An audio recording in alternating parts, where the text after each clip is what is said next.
So I am going to start this video off a little bit differently. It's going to go a little longer, this intro, but I have a lot of thank yous to dedicate in this video. So first of all, thank you to every single person, guest, person at the arena, organizer, absolutely any trader, anyone who was at For the Love of Wrestling, the fans themselves, literally anyone involved with that event. It was a top-notch event. Thank you from wrestling fans in general for putting on an incredible show from top to bottom.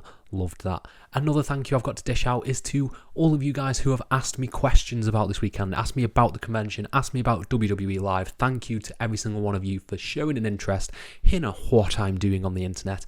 Third thank you goes to me, mum and dad. Thank you, mum and dad, for getting me the tickets for WWE Live as a present for, I believe it was Christmas. I think it was Christmas, not my birthday. It was one or the other. I think it was Christmas. They got me the WWE Live tickets as a Christmas present, and I'm forever grateful for that. And the final thank you goes to my absolute trooper of a girlfriend, Chloe, who got me the tickets for the Love of Wrestling, even though she is not a wrestling fan really at all, but she went to the event with me. We had a great time. She's a bit, done with wrestling at this point, as you can probably gather, but she's an absolute trooper. Thank you. I love her from the bottom of my heart, and a big thank you to her for getting me the tickets for the event, because it was a day to remember. 2 days to remember, in fact. So shall we just dive straight into that?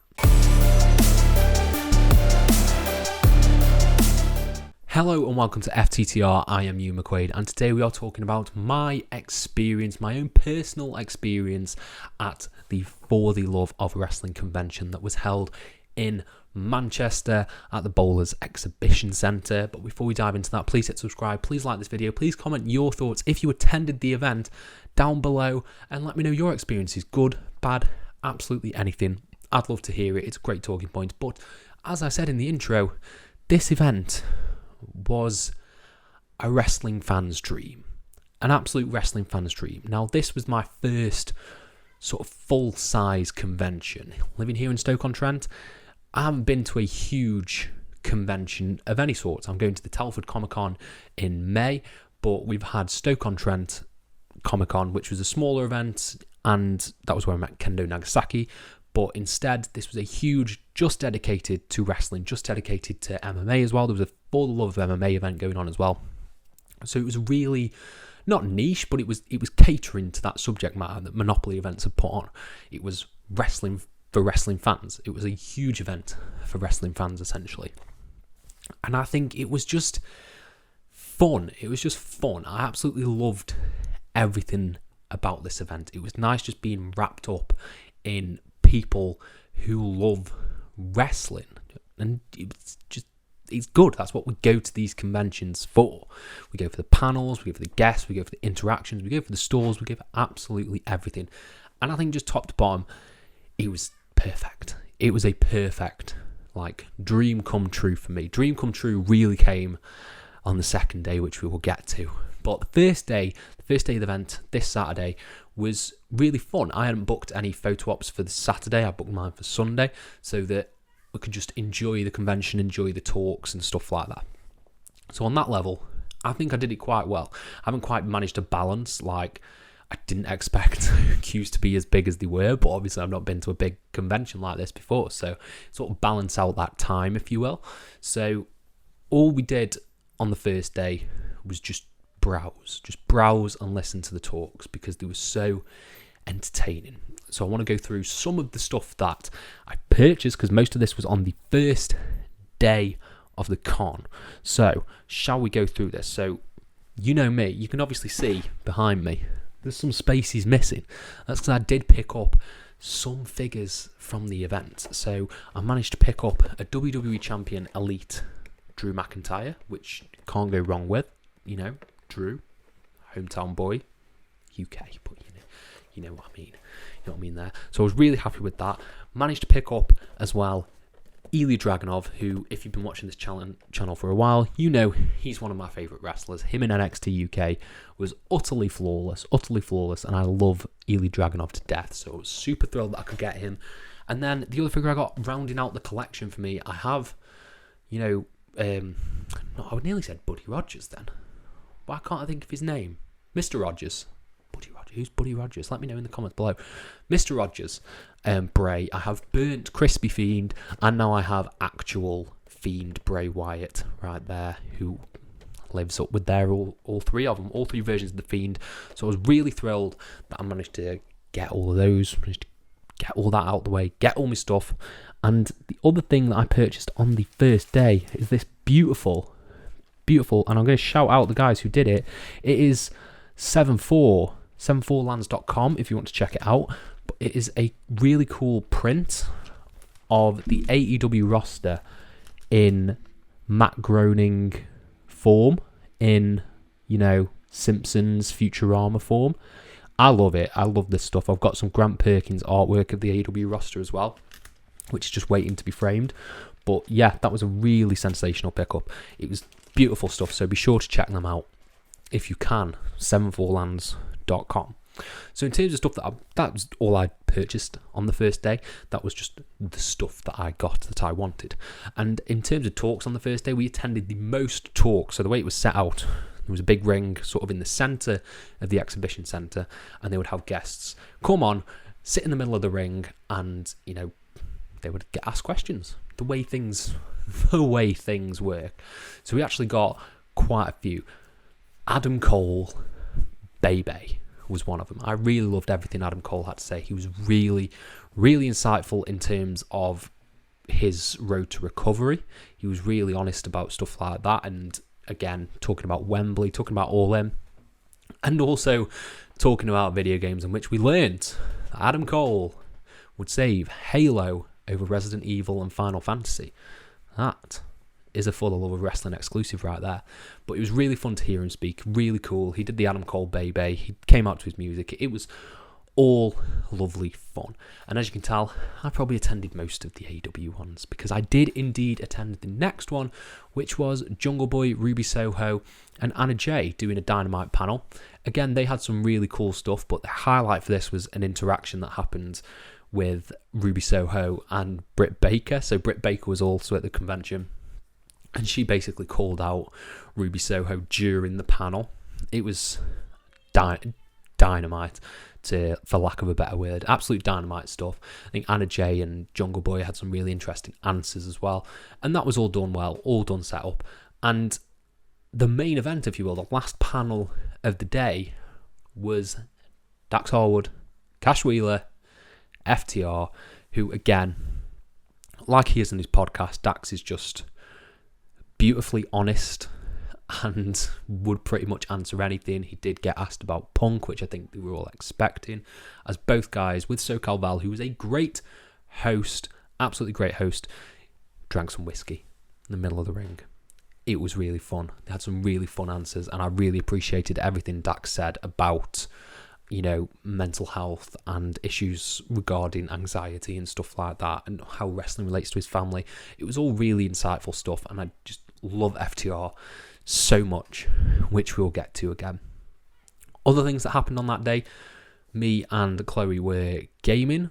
We jumped on a lot of, retro games that they had available. It was sort of in the For the Love MMA area, and that was really fun. I lost quite a few. I won on WWE All-Stars, underrated wrestling game. I lost on AAA, Legends of Lucha Libre, I think it's called. I lost at that. Which other ones did we play? I'm blanking. I think we played Royal Rumble, and I think that went to a draw because we couldn't actually figure out how to pin anyone, which was an issue. But we went on to more games. More games we played today. Yes, we ended up playing WCW Backstage Assault, which is terrible. Awful game. We played UFC Undisputed 2009. UFC Undisputed 2009.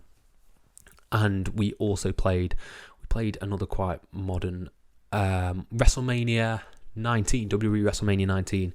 Really fun game. Never played that one before, but that was the one we got the most out of and played the most, because that really holds up. That's a really good wrestling game. So in terms of some other stuff, Progress were there, Progress and ICW. Now, if you know me, I'm a huge Progress mark. Absolutely love Progress. It's one of the best British promotions you can check out right now. And they had a load of guys there. They had the owner Lee, he was there. You had Lorna Austin was there, and I got to have a picture with the old retired Progress Championship that still had Pete Dunne's teeth marks in the belt. It still had face paint from Cara Noir smudged over it. It was utterly like dream come true to hold the Progress World Championship. You have no idea how much that means to me. I was so happy. And then moved over to the ICW crew, who were all really kind, really friendly. I've not had the chance to check out as much ICW as I wish, but it was really fun. It was a really good experience talking to them, talking about them potentially coming down to Manchester later this year or next year, and being able to view some of that. They're available on Fight Plus if you want to check them out as well. And I got to meet Big Damo, who was a very nice man. He was very kind, very nice, and I was very happy to meet him, even though I did, and things like this haunt me forever, but I did go for a fist bump when he went for a handshake, and I'm going to think about that for the rest of my life. That is the issue with the anxiety. So yeah, that is a lot of the stuff that I did in the first day. I've probably missed some stuff off. We had a gorgeous salt and pepper box. That was amazing. And some lovely donuts, but I can't remember the name of the company for the donuts. I'll put it above my face because I will research them. The donuts were amazing at this event. And then we moved on to day 2. Now, day 2, I'd booked the photo ops. I was ready for this. My heart was pounding, right? I do genuinely have like pretty bad anxiety. I'm pretty awkward to talk to. So if in the future, if I get big enough and anyone ever recognizes me, I'm not being like rude or anything like that. I struggle to talk to people. I find it very awkward. I can talk to a camera fine, but anxiety levels just go through the roof when I have to talk to people. It's very weird. So 10:30, we arrived at 10:30, and that was when I'd booked the photo ops with FTR, and my heart was like in my mouth. It was pounding. I was like, I can't do this. This is like, I'm so anxious, so awkward.